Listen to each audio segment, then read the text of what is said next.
찬송가 529장 찬송하시면서 새벽 예배 하나님 앞에 드리시겠습니다.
여호와는 나의 반석이시오 나의 요새시오 나를 건지시는 이시오 나의 하나님이시오 내가 그 안에 피할 나의 바위시오 나의 방패시오 나의 구원의 뿌리시오 나의 산성이시로다. 내가 찬송받으실 여호와께 아뢰리니 내 원수들에게서 구원을 얻으리로다. 아멘. 사랑과 내가 충만하신 아버지 하나님 은혜를 감사합니다.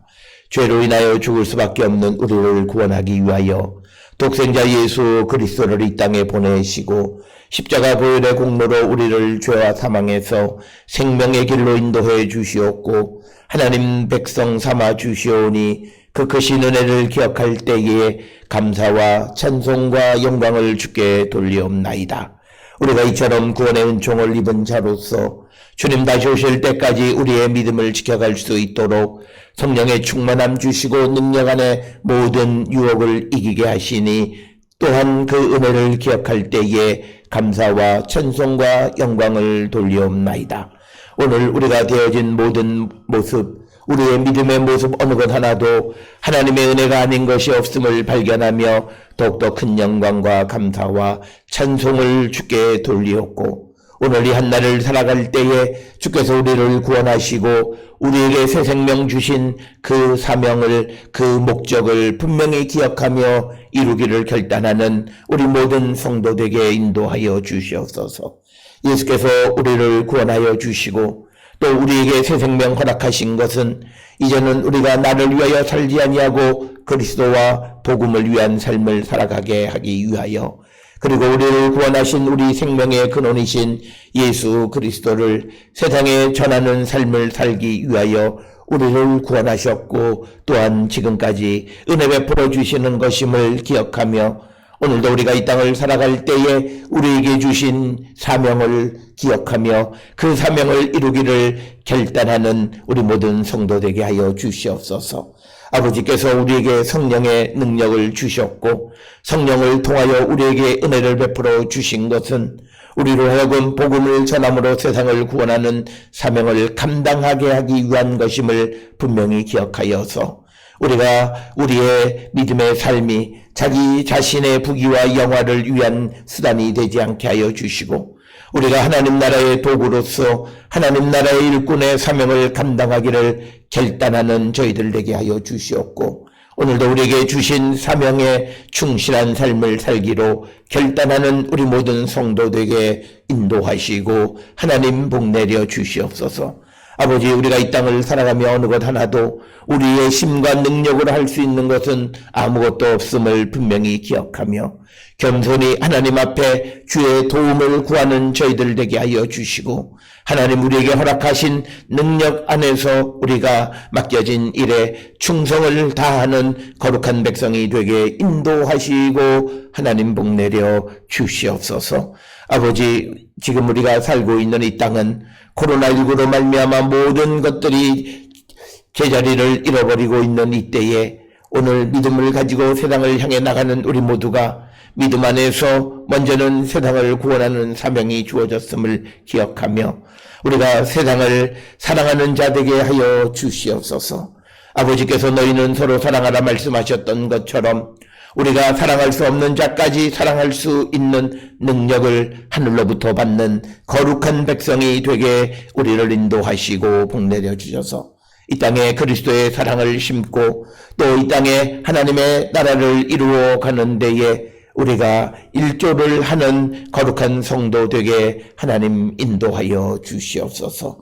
또한 어렵고 힘든 가운데 있는 이들 그들과 함께 하나님의 나라를 향하여 가는 저희들 되게 하시고 오늘도 예수를 모르는 자들에게 복음을 전하는 삶을 살아가기를 결단하는 우리 모든 성도 되게 인도하시고 하나님 복 내려 주시옵소서. 아버지 오늘도 세상을 향해 나가는 우리 성도들 어느 곳에서 무엇을 하든지 간에 하나님 함께 하심을 믿고 하나님의 능력 안에 두려움 없는 삶을 살아가는 저희들 되게 하여 주시옵고 하나님 부족한 자들을 채우시고 연약한 자들을 강하게 하시고 믿음 없는 자들에게 믿음을 더하여 주심을 믿고 두려워하지 아니하고 끝까지 믿음 안에 승리하는 우리 모든 성도들에게 인도하여 주시옵고 우리 성도들이 경영하는 모든 것들, 직장 가운데 있는 이들, 사업을 경영하는 이들, 학업을 하는 우리의 자녀들 어느 무엇을 하든지 간에 하나님의 도우심으로 말미암아 아름다운 열매를 맺어가는 거룩한 백성들로 인도하시고 복내려 주시옵소서. 어려운 때 우리 모든 성도들이 주님으로부터 하늘로부터 능력을 얻어 이 어려운 세상을 믿음 안에 승리할 뿐만 아니라 주변에 있는 모든 이들에게 희망의 바이러스를 전파하는 귀한 사명 감당하는 우리 모두가 되게 인도하시고 하나님 복 내려 주시옵소서. 집을 떠나 해외에 거주하고 있는 이들이 있습니다. 아버지 뉴욕에 또 아버지 해외 각 곳곳에서 자신에게 주어진 일에 최선을 다하는 우리 모든 성도들의 가족들을 위해 크신 은총으로 함께하여 주시옵고 하나님의 돌보심 가운데 평강의 삶을 살아갈 뿐만 아니라 그것에 보내신 하나님의 계획과 뜻이 무엇인지를 깨닫고 그 뜻 안에 살아가는 거룩한 성도 되게 하나님 인도하시고 복내려 주시옵소서. 오늘도 주시는 말씀 안에 은혜 받는 시간으로 인도하여 주시옵기를 바라옵고 이 모든 말씀 우리 주 예수 그리스도의 이름으로 기도드렸사옵나이다. 아멘. 하늘에 계신 우리 아버지여, 이름이 거룩히 여김을 받으시오며 나라가 임하시오며 뜻이 하늘에서 이루어진 것 같이 땅에서도 이루어지이다. 오늘 우리에게 일용할 양식을 주시옵고 우리가 우리에게 죄 지은 자를 사하여 준 것 같이 우리 죄를 사하여 주시옵고 우리를 시험에 들게 하지 마시옵고 다만 악에서 구하시옵소서. 나라와 권세와 영광이 아버지께 영원히 있사옵나이다. 아멘.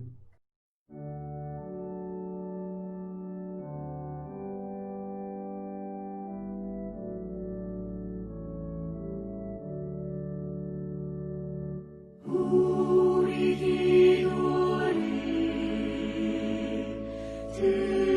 들어주시고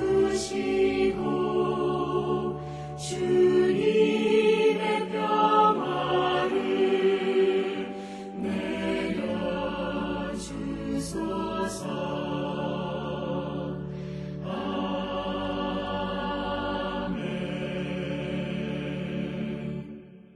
오늘 이 아침 우리에게 주시는 하나님의 말씀 사도행전 9장 1절에서 9절의 말씀이 되겠습니다.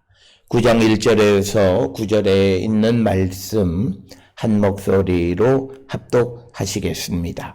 사울이 주의 제자들에 대하여 여전히 위협과 살기가 등등하여 대제사장에게 가서 다메섹 여러 회당에 가져갈 공문을 정하니 이는 만일 그 도를 따르는 사람을 만나면 남녀를 막론하고 결박하여 예루살렘으로 잡아오려 함이라. 사울이 길을 가다가 다메섹에 가까이 이르렀더니 호련히 하늘로부터 빛이 그를 둘러 비추는지라. 땅에 엎드려 들음의 소리가 있어 이르시되 사울아 사울아 내가 어찌하여 나를 박해하느냐 하시거늘 대답하되 주여 누구시니까 이르시되 나는 내가 박해하는 예수라. 너는 일어나 시내로 들어가라. 내가 행할 것을 내게 이를 자가 있느니라 하시니 같이 가던 사람들은 소리만 듣고 아무도 보지 못하여 말을 못하고 서 있더라. 사울이 땅에서 일어나 눈은 떴으나 아무것도 보지 못하고 사람의 손에 끌려 다메섹으로 들어가서 사흘 동안 보지 못하고 먹지도 마시지도 아니하니라. 아멘. 오늘 우리가 함께 읽은 사도행전 9장 1절로부터 9절에 있는 말씀은 우리가 잘 알고 있는 사도 바울의 소위 소명기사다, 이렇게 설명드릴 수 있습니다. 즉 사도 바울이 부활하신 주님을 만나는 사건을 기록하고 있는 부분이 되겠고, 우리가 이처럼 사울의 회심에 관한 이야기는 사도행전에 오늘 우리가 읽은 사도행전 9장 1절로부터 9절뿐만 아니라 22장 6절로부터 16절 그리고 또 그 26장 12절로부터 18절까지의 또 기록이 되어져 있는, 그래서 세 곳에 바울의 회심에 관한 기록이 있는 것 가운데에 첫 번째 이야기가 오늘 우리가 읽은 사도행전 9장 1절로부터 9절의 말씀이 되겠습니다. 오늘 주시는 본문의 말씀을 통해서 보면 1절, 2절에서 사울이 초대 기독교를 얼마나 박해했고 예수를 믿고 따르는 자들을 얼마나 박해하려는 계획을 가지고 있었느냐라고 하는 것, 그것을 우리에게 잘 보여주는데, 이처럼 사도 바울이 이러한 자세를 취하게 되어진 것은 사도행전 8장 1절로부터 3절에 있는 말씀과 무관하지 않다라고 하는 것입니다. 특별히 사울이 생각할 때에 이 스데반의 죽음은 죽을만 하다라고 생각을 했던 것처럼, 특별히 예수를 믿는 사람들 그들에 대해서 이런 박해가 가해지는 것, 그리고 2절에 있는 것처럼 그들을 결박해서 예루살렘으로 잡아오는 것은 당연한 것이다 라고 믿었기 때문에 그는 이제 1절, 2절과 같은 계획을 행했지만, 그러나 그가 이제 다메섹으로 가는 그 길 가운데에서 다메섹 가까이 이르렀을 때에 부활하신 주님이 나타나서 그에게 왜 나를 박해하느냐라고 하는 그 질문을 받게 됨으로써 이제 사울이 가지고 있었던 초기 기독교를 박해하려고 하는 계획이 큰 이제 장애물을 만나게 되어졌고, 이 기회를 통해서 그는 이제 예수를 믿고 오히려 복음을 믿는 자들을 박해하던 자에서 이제 복음을 믿게끔 하는, 복음을 전파하는 그 사명을 감당하는 자로 바뀌어졌음을 우리에게 가르쳐주는 그런 말씀이 되겠습니다.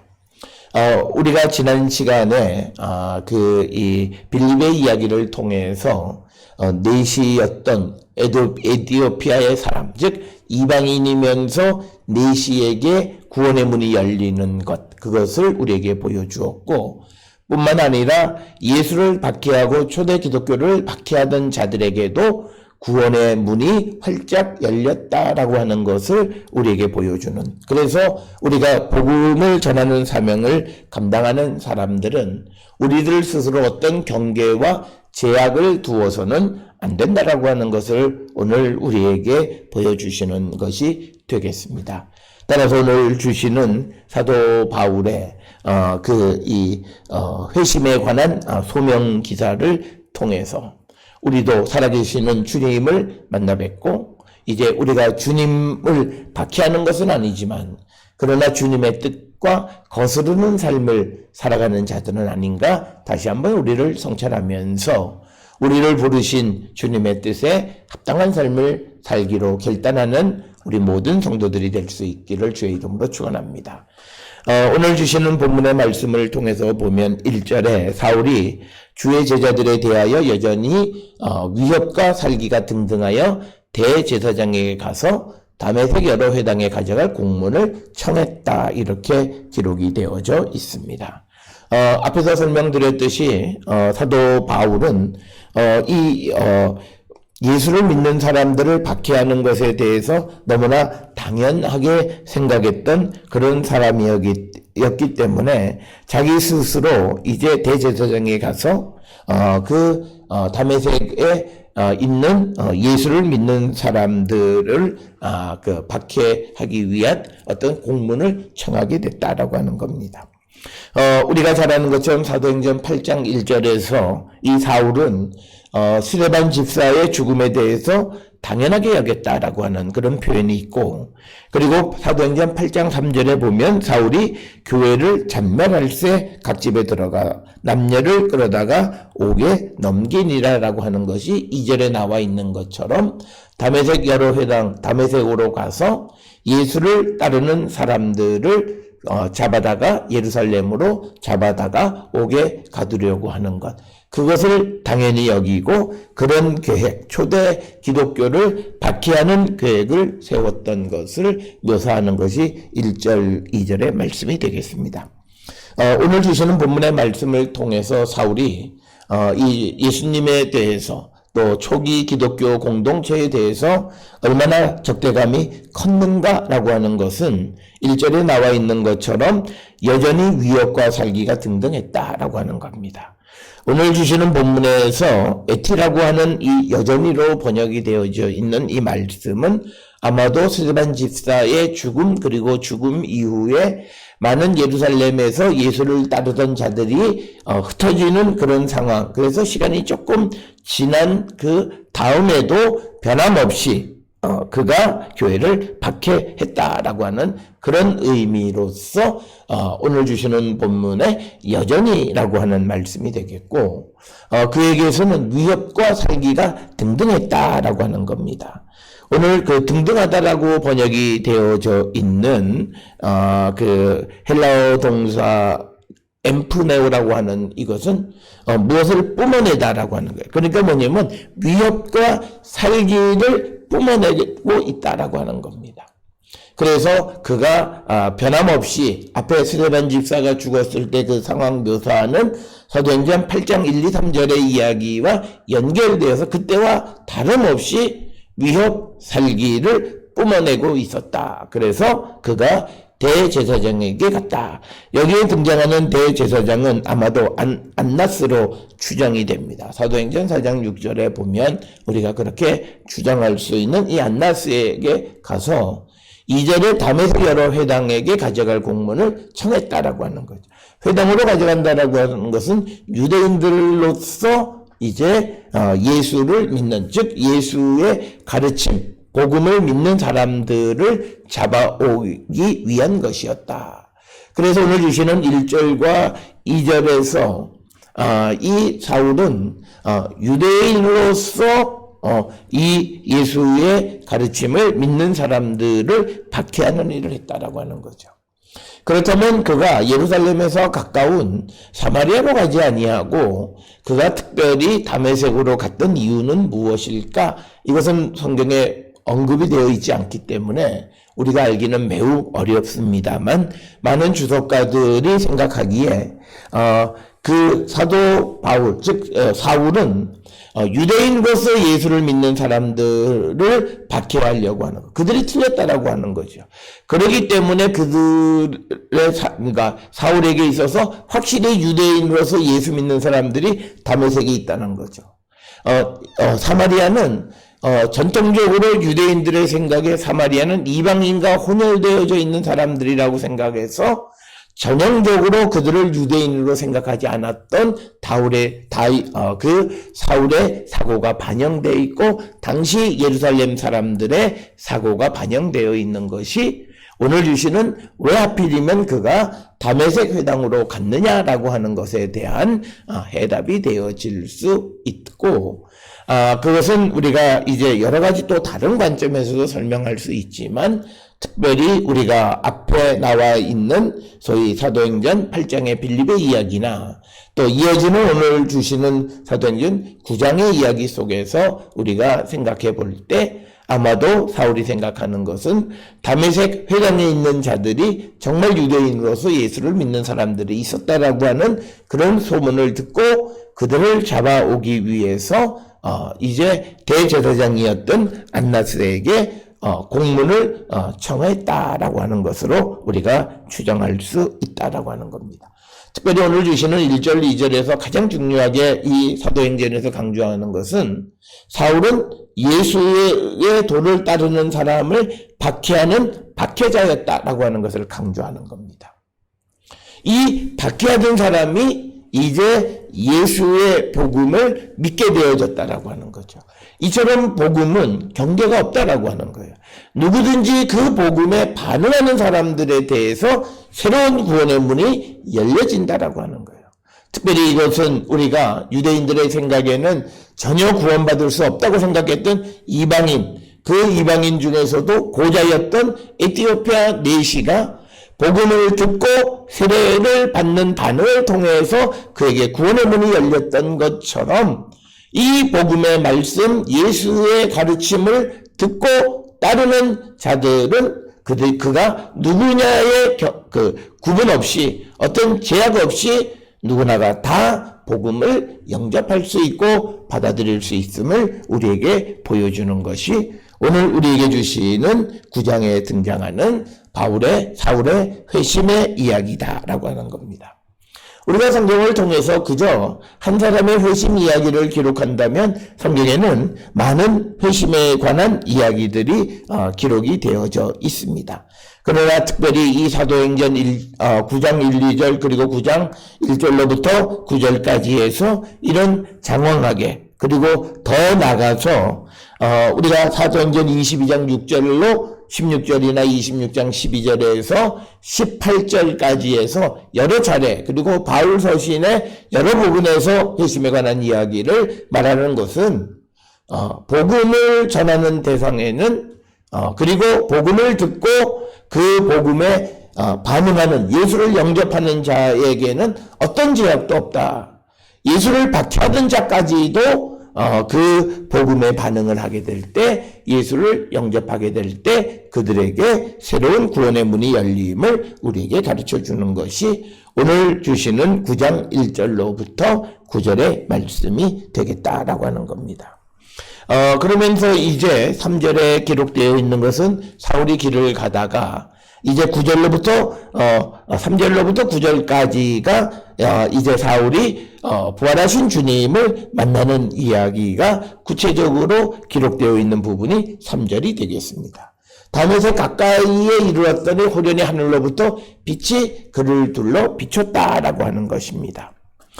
우리가 전통적으로 그 빛이라고 하는 것은 하나님의 현현, 신현현을 나타내는 아주 중요한 그런 것 가운데 하나인데, 특별히 오늘 주시는 이 본문의 말씀에서 하늘로부터 빛이 그를 둘러 사방에 비쳤다라고 하는 것은 예수께서 나타나시는 곳에 모든 것을 밝히신다라고 하는 거죠. 그래서 우리가 예수님이 우리에게 너희는 세상의 빛이다라고 말씀하신 것과 다를 바가 없는 거다. 그래서 우리가 예수를 믿지 않는 곳에 우리가 보냄을 받으면 그곳에서 우리는 빛이 되어져서 그 어두움을 밝히는 것이고, 오늘 주시는 본문의 말씀에서 사울에게 예수께서 나타나실 때 그 나타나심은 하늘로부터 빛이 그를 둘러 비추어서 그의 어두움을 밝히시는 것이다. 그래서 예수를 만난다라고 하는 것은 바로 어두움을 밝음으로 빛으로 변화시키는 놀라운 사건이다라고 하는 것을 우리에게 상징적으로 보여줍니다. 우리가 하나님의 임재를 나타내는 표현은 여러 가지 방식이 있어요. 천둥 번개를 칠 수도 있고 오히려 더 강력하려면 그런 것일 수도 있지만, 그런데 오늘 특별히 빛을 우리에게 비추고 사울에게 비추시는 이유는 예수 그리스도가 어떤 분이신가를 상징적으로 우리에게 보여주는데 그는 빛이시다. 누구에게든지 그 예수께서 나타나시면 그에게 빛이 되신다라고 하는 것을 우리에게 보여주는 그런 사건이 오늘 주시는 3절의 이야기가 되겠고, 그렇게 되니까 두려움 속에서 4절에 보면 사울이 땅에 엎드러져 소리를 들음에 소리가 있어 이르시되 사울아 사울아 내가 어찌하여 나를 박해하느냐라고 하는 겁니다. 하나님이 나타나는 것을 체험하고 사울은 전통적인 유대인들처럼 두려움 속에 땅바닥에 엎드리게 되었습니다. 그런데 이런 사울의 이런 행동은 하나님에 대한 경외심이라기보다는 두려움에 의한 것이 더 컸을 것으로 우리가 추정할 수 있습니다. 그리고 특별히 이 나타나신 분이 하나님이 아니시고 누구인지 제대로 알 수 없는, 그래서 5절에 보면 주여 누구시니까 라고 묻는 것을 통해서 보면 3절 4절에서 땅에 엎드러진 것은 경외심보다는 두려움 속에서 사울이 먼저 땅에 엎드렸고, 그 다음에 이제 소리가 났는데 어찌하여 나를 박해하느냐. 오늘 주시는 본문의 말씀을 통해서 예수 믿는 사람을 박해하는 것은 예수님을 박해하는 것과 동일한 것이다 라고 하는 겁니다. 이것을 우리가 여러 가지로 설명을 할 수가 있습니다. 왜냐하면 예수께서는 예수를 믿고 따르는 자들의 마음속에 계시고 그들과 함께 하시기 때문에 그들을 박해하는 것은 곧 그들 안에 계시는 예수님을 박해하는 것과 마찬가지다라고 하는 겁니다. 오늘 우리가 살아가는 세상 속에서 우리는 어떤 이들이 예수 믿는 사람들에 대해서 우리가 심한 말을 하고 또 그 예수 믿는 사람들에 대해서 어려움을 끼치는 사람들을 보게 되는데 그것이 그가 그 사람에게 하는 것이 아니라 그가 믿는 하나님에게 하는 것임을 우리는 꼭 기억을 하셔야 됩니다. 그래서 우리가 세상을 살아갈 때 누군가가 어떤 것을 믿는 이들, 특히 우리가 예수를 믿는 같은 형제들 사이 속에서 우리는 어떤 말이나 행동에 매우 우리가 조심성을 우리가 갖는 자가 되어야 한다. 오늘 주시는 본문에서 사울은 나는 예수를 믿는 사람을 박해했지 예수 당신을 박해하는 것이 아닙니다 라고 말할 수는 있을런지는 모르지만 그러나 예수님 생각에 네가 나를 박해하는 것과 같다라고 주님이 하늘로부터 소리를 그에게 내시는 거고 그렇게 되니까 사울이 질문을 하는 거죠. 5절에서 대답하되 여기서 말하는 대답하되라고 하는 것은 질문하여서 말하기를 주여 누구시니까 이르시되 나는 내가 박해하는 예수라 이렇게 기록이 되어 있습니다.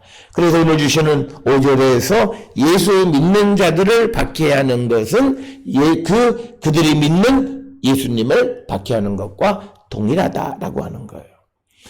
그래서 오늘 주시는 본문의 말씀에서 우리가 하나 기억하셔야 되는 것은 오늘 이 사울이 다메섹 회당으로 공문을 가져가서 예수를 믿는 사람들을 박해야 하는 것, 그것은 종교적인 이유 때문에 박해가 임하는 것을 의미하는 겁니다.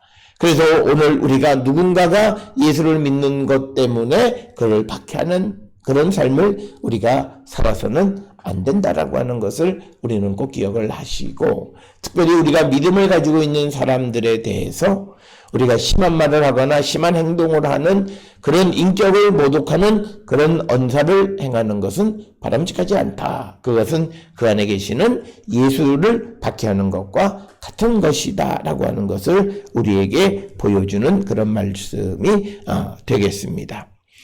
그래서 이것은 우리가 요한복음 13장 20절에도 같은 그런 예수님의 말씀 속에서 등장합니다. 그러니까 나를 본 것은 나를 보내신 아버지를 본 것과 같다. 내가 하는 말은 아버지께서 내게 주신 말을 하기 때문에 내가 내 말을 듣는 것은 하나님의 말씀을 듣는 것과 같은 것이다 라고 하는 이런 생각과 똑같이 이제 우리가 예수님으로부터 세상에 보냄을 받은 사도의 역할을 감당하는 자들입니다. 그래서 이제 우리가 하는 말은 예수의 말씀을 전하는 거고, 우리가 세상에 어떤 복음을 전하는 것은 예수의 권위로, 예수의 이름의 능력으로 그 복음을 전하는 것과 같은 것이다라고 하는 거예요. 그렇기 때문에 그것을 전하는 이들을 박해하는 것은 곧 예수님을 박해하는 것과 같은 것이다라고 하는 것. 그래서 우리는 이 예수의 능력 안에서 당당하게 복음을 들고 세상으로 가는 자들이 되어야 한다라고 하는 겁니다. 그래서 오늘 주시는 본문에서 이제 예수님과 사울이 만나는 광경이고, 이 만남을 통해서 1절 2절에 기록되어져 있는 소위 사울이 다메섹에 있는 예수를 믿는 사람들을 잡아오려고 하는 그 계획은 이제 큰 장애를 만나게 되어졌다라고 하는 겁니다. 그러면서 이제 예수님께서 이제 그 사울에게 이제 앞날에 되어질 일을 미리 이야기함으로써 그에 대한 그가 만난 예수님에 대한 그 확고한 믿음을 더 확실하게 만들어주는데, 6절에 보면 너는 일어나 시내로 들어가라. 즉 다메섹 시내로 들어가라. 내가 행할 것을 내게 이를 자가 있느니라. 누군가가 나타나서 너에게 이제 앞으로 네가 어떻게 해야 되는가를 알려줄 사람이 있다라고 하는, 이거는 이제 우리가 10절 이하에 나와 있는 아나니아라고 하는 제자가 되겠습니다. 그래서 오늘 주시는 이 본문의 말씀에서 하나님의 아주 치밀한 계획 속에서 이 모든 일들이 나타나고 하나님께서 예수께서 현현하셔서 이 사울을 만나주시는 것도 치밀한 계획 속에서 이루어진 사건이다라고 하는 것. 그래서 오늘 우리가 살아가는 이 세상 속의 모든 일들은 이 하나님의 치밀한 계획 속에서 이루어지는 것임을 알고 우리에게 닥치는 모든 일들을 통해서 우리는 그곳에 계시는 주님을 보려고 하는 그런 자세를 갖는 자들이 되어야 함을 우리에게 가르쳐 주시는 거고, 그런데 이제 같이 가던 사람들이 있었는데 그들은 소리만 듣고 아무도 보지 못하여 말을 못하고 서 있더라라고 하는 겁니다. 충격을 받은 겁니다. 그냥 소리만 들리고 아무것도 보이지 않았다라고 하는 겁니다.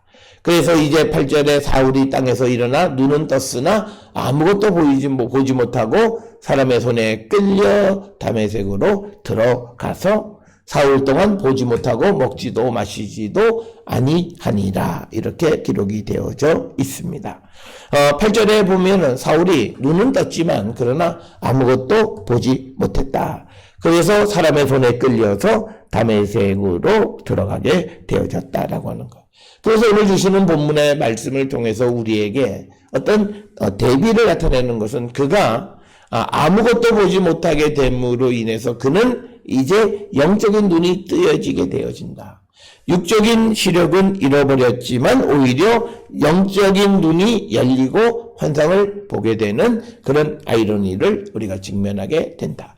그래서 우리가 예수를 영접하고 예수를 만나는 사건은 우리의 육신의 눈이 멀고 이제 우리의 영적인 눈이 열리는 것을 의미한다라고 하는 것으로 우리가 이 말씀을 받을 수 있고, 사울 동안 보지도 못하고 먹지도 마시지도 아니했다. 왜 사울이 먹지도 못하고 마시지도 않았는지 우리가 정확하게 알 수는 없습니다. 그러나 우리가 11절에 있는 말씀에 보게 되면 집가라 하는 거리로 가서 다섯 사람 사울이라는 사람을 찾으라. 그가 기도한 중이니라. 그래서 이 11절의 내용을 통해서 오늘 주시는 이 9절의 말씀을 보면 그래도 사울은 유대교 안에서 나름대로 꽤 믿음이 있다고 생각하는 사람이었어요. 그래서 그가 체험한 예수님, 부활하신 예수님을 만나는 신현현 현상을 체험하고 그리고 그런 상황 속에서 이제 그는 기도했다라고 하는 겁니다. 자기의 인생에 대단히 중요한 일이 벌어지게 되자 그는 금식기도 했다라고 하는 거예요. 먹지도 마시지도 아니하고 그가 그냥 절망 가운데 있는 것이 아니라 12절에 보니까 그가 11절에 기도하는 중이다라는 거예요. 그래서 오늘 우리가 주시는 이 구절에서 그가 사흘 동안 먹지도 마시지도 아니한 것은 그가 하나님께 기도한 것이죠. 그래서 우리가 이 사울에게서 본받아야 되는 모습을 우리가 추정해 볼 수 있는 것은 우리에게 놀라운 일, 엄청난 일이 벌어지면 기도하고 인도함을 받아야 돼요. 오늘 우리는 인생에 굉장히 중요한 일을 계획하고 시작하면서도 기도조차 하지 않는 사람들이 있어요. 그러면서도 자기는 믿음의 사람이라는 거예요. 어불성설입니다. 그런 일은 있을 수가 없어요. 우리가 적어도 믿음의 사람이고 하나님의 손에 이끌려 살아가는 사람이고 하나님의 도우심을 바라고 하나님의 인도하심을 바라며 살아간다면 우리가 어떤 중요한 일을 결정하거나 행할 때 하나님 앞에 적어도 기도하는 모습, 기도함으로 하나님의 인도함을 받으려고 하는 그런 자세가 필요하다. 그래서 비록 사울은 예수를 믿는 사람들을 박해하는 그런 모습을 보이기는 했지만 그러나 그 안에 있는 그가 하나님에 대한 심성, 그 종교적인 열정, 이것은 대단했던 사람, 그것을 아마도 인정하지 않으셨나라고 하는 것. 그래서 왜 하필이면 여러 사람들 가운데 사울이었느냐? 사울의 장점이 있었다라고 하는 거죠. 그 장점 중에 하나는 뭐냐면 아직 예수를 모르는 상황 속에서도 자기가 믿는 것에 최선을 다하는 것. 그리고 자신의 삶에 어려움이 닥쳤을 때 기도할 줄 아는 사람이고 그 기도의 인도함을 따라 살아갈 줄 아는 사람이에요. 그래서 오늘 주시는 예수를 만난 다음에 이 사울에게 나타난 것은 뭐냐면 천지가 개벽되어지는 놀라운 일이 벌어진 것이 아니라 그의 인생은 이제는 다른 사람 손에, 즉 예수의 손에 이끌려 살아가는 인생이 되어졌다라고 하는 거예요. 굉장히 중요한 포인트입니다. 오늘 우리가 예수를 믿고 세상을 살아가는 삶을 살 때 우리에게서 내가 이 믿음을 갖는다라고 하는 것은 하나님의 손에 이끌려 살아가는 삶을 살아가는 것이다. 내가 힘과 능력을 얻어서 내 마음대로 살아가는 그런 삶이 아니라 하나님의 손에 이끌려 살아가는 것, 그것이 바로 성령의 인도하심과 성령의 보호하심 속에 우리가 살아가는 자가 되어질 때 우리는 어느 곳에 가든지 빛되고 소금되는 삶을 살아갈 수 있다라고 하는 겁니다. 오늘 주님을 처음 만난 이 사도 사울의 모습, 그 사울이 이제 예수를 만나고 그의 삶에 나타나는 그런 변화를 우리가 상징적으로 우리의 삶과 접목시켜서 돌아보게 될 때 우리는 예수를 만나고 그 이후로 우리의 삶이 전적으로 주님의 손에 이끌려 살아가는 인생을 살고 있는지 한 번쯤 돌아보는 우리 모든 성도들이 될 수 있기를 주의 이름으로 축원합니다. 그래서 우리가 주님의 손에 이끌려 살아가는 자, 그래서 어떤 환경과 처지를 만나든지 두려움 없고 하나님의 능력에 대한 믿음을 가짐으로 말미암아서 두려움 없는 삶을 살기로 결단하는 우리 모든 성도들이 될 수 있기를 주의 이름으로 축원합니다. 기도하시겠습니다. 사랑과 은혜가 충만하신 아버지 하나님, 사울이 처음 주님을 만나는 모습을 우리에게 보여줍니다. 그 주님을 만났을 때 그의 삶의 변화된 모습들을 통해서 주님을 만난다라고 하는 것이 갖는 의미가 무엇인지를 다시 한번 되새기게 하여 주시고 우리가 예수를 만나서 이제 주님의 손에 이끌려지는 삶을 살아가고 있는지 돌아보고 회개에 합당한 열매를 맺는 저희들 되게 하시고 우리의 남은 인생을 살아갈 때에 오직 주님의 손에 이끌려 살아감으로 하나님께 영광 드러내고 하나님의 능력 안에 세상을 살아가는 거룩한 백성들 되게 인도하여 주셔서 어렵고 힘든 시대를 살아갈지라도 좌절하지 않게 하시고 절망하지 않는 우리 모두가 되게 인도하시고 복내려 주시옵소서. 이제는 우리 주 예수 그리스도의 은혜와 하나님 아버지의 무한하신 사랑과 성령의 위로 역사 교통하심이 하나님의 손에 이끌려 살아가는 인생을 살기로 결단하며 세상을 향해 나가는 우리 모든 성도들 머리 위에 지금으로부터 영원토록 함께 할지어다. 아멘. 주 너를 지키시고 그 얼굴을 내게 돌리시어 정평화를